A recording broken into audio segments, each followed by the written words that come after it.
آج وہ کوچہ و بازار میں آ نکلا ہے، کہیں شعلہ، کہیں نعرہ، کہیں پتھر بن کر۔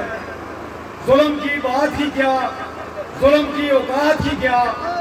ظلم بس ظلم ہے آغاز سے انجام تک۔ خون پھر خون ہے، سوچ شکل بدل سکتا ہے، ایسی شکلیں کہ مٹاؤ تو مٹائے نہ بنے، ایسے شعلے کہ بجھاؤ تو بجھائے نہ بنے، ایسے نعرے کہ دباؤ تو دبائے نہ بنے۔ آواز دو!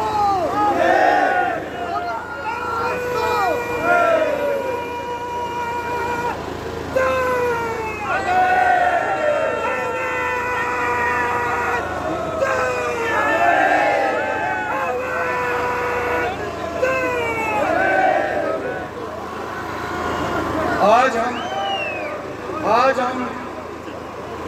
اپنے ان شہداء کو جو اس حالیہ جنگ کے اندر شہید ہوئے اس کی مناسبت سے اور اسی طرح سے 13 مئی کو ہمارے وہ نوجوان جن کی تصاویر یہاں آویزاں ہیں ان کی مناسبت سے آج یہاں اس کانفرنس کا، اس جلسہ عام کا انعقاد کیا گیا تاکہ ان کو خراج عقیدت پیش کی جا سکے۔ ان کے ساتھ جن کی وجہ سے آج ہمارا جو چارٹر آف ڈیمانڈ ہے اس کے کچھ جزوی مطالبات حل ہوئے، ان کی قربانی کے نتیجے میں ہم اپنے ان نوجوانوں کو جو اس راہ میں شہید ہوئے ان کو خراج عقیدت پیش کرتے ہیں، انہیں خراج تحسین پیش کرتے ہیں اور اس عزم کا اعادہ کرتے ہیں کہ ہم لوگ اپنا کھویا ہوا جو حق کے ملکیت ہے، ہمارا جو کھویا ہوا حق کے حکمرانی ہے، اس کی بحالی کے لیے ہم اپنے شہداء کے سامنے آج یہ عزم کرتے ہیں، ان کے سامنے کہ اپنے اس مشن کی تکمیل تک پورے اس خطے کے اندر اس عوامی تحریک کو مزید چھوڑ کے بلا غرب و وقت لائیں گے جب ہمارا حق کے ملکیت اور ہمارا حق کے حکمرانی بحال ہوگا۔ میرے بھائیوں، بزرگوں، نوجوانوں اور خواتین، میرے ڈائسپورا، جس طرح سے آپ نے دیکھا ہوگا یہ کوئی نئی بات نہیں ہے، بلکہ پوری انسانی تاریخ کے اندر جب کوئی بھی نظام ڈیلیور کرنے سے ناکام ہو جاتا ہے تو پھر اس کے خلاف تحریک جنم لیتی ہے اور وہ تحریک بلا غرض نظام کو خس و خاشاک کی طرح بہا کے لے جاتی ہیں اور یہی یہاں ہو رہا ہے اس پورے خطے کے اندر۔ آپ نے دیکھا ہوگا یہاں ذرا کھل کے بات کرنے کی ضرورت ہے اس سارے عمل کے اوپر،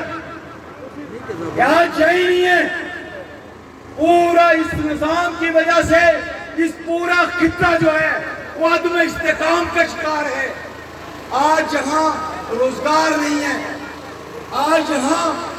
لائف سیکیورٹی نہیں ہے، آج یہاں جو تحریر و تقریر کی آزادی ہے جو کسی بھی جمہوری معاشرے کے اندر ہوتی ہے وہ یہاں مفقود ہے، اور یہاں ہمارا حکمران طبقہ جو بالکل خصی قسم کا حکمران طبقہ ہے وہ آج صرف اس بات کی بنیاد پہ کہ آپ حقوق مانگنے کے لیے کیوں آ گئے، آپ اپنے یہ حقوق مانگنے کے لیے کیوں اکٹھے ہو گئے، آپ اسی نظام کا حصہ کیوں نہیں بنتے ہو کہ جس نظام کے تحت اس حد تک غلاظت بن چکی ہے کہ یہاں ہمارا حکمران اشراف کا ہر طرح کی کرپشن روکنے سے قاصر ہے، اور جب لوگ اس کے اوپر احتجاج کرتے ہیں ان کے خلاف FIRs کاٹی جاتی ہیں، اس کے خلاف جو آدمی آٹا اور بجلی کی بات کرتا ہے، جو یہاں روزگار کی بات کرتا ہے، جو یہاں انفراسٹرکچر کی بات کرتا ہے، تو اس کے خلاف آج تک جو ہمارے خلاف مقدمات ہیں، میرے خیال سے آزاد کشمیر کے کونے کونے سے کوئی آدمی ایسا نہیں ہے جس کے خلاف مقدمات نہیں ہیں۔ اور پھر آپ نے دیکھا ہوگا یہ بات بھی واضح کرنی ہوگی کہ ہمارے یہ جو ساتھی شہید ہوئے، ہمارے نوجوان شہید ہوئے، ان کو شہید کرنے والا کون تھا؟ ہم اپنے دشمن کو پہچان چکے ہیں، صرف آپ نے منظم ہونا ہوگا، اور جس طرح سے ماضی کے اندر آپ نے یہاں ہر ایک طرح کے اس خباثت کو، اس عصبیت کو اپنے پاؤں تلے روندا، جس طرح سے علاقائیزم، قبیلائیزم، ٹبرازم، اس کو شکست دے کے آپ نے حکمرانوں سے یہ باتیں منوائی ہیں۔ آج یہ تحریک ختم نہیں ہوئی، بلکہ ہمارا چارٹر آف ڈیمانڈ کے اندر اضافہ ہوتا جا رہا ہے۔ آج اس لیے جو باتیں میں آپ لوگوں سے کرنا چاہ رہا ہوں، 1 سال تک ہم نے تحریک کی، اور اس تحریک کے نتیجے میں آپ نے دیکھا ہوگا، پانی دے پانی، اس تحریک کے نتیجے میں ہم نے جب ظفرآباد لانگ مارچ کیا تو پھر ہمیں لاشیں اٹھانے پڑے، پھر ہمیں یہ جو زخمی ساتھی ہمارے بیٹھے ہوئے ہیں، یہ آج بھی یہاں جس حالت آج ہمارے بہت سارے نوجوانوں کو اس طرح سے زخمی کیا گیا، کس نے کیا، کہیں کے لیے کیا، یہ آج کہا جا رہا ہے نا کہ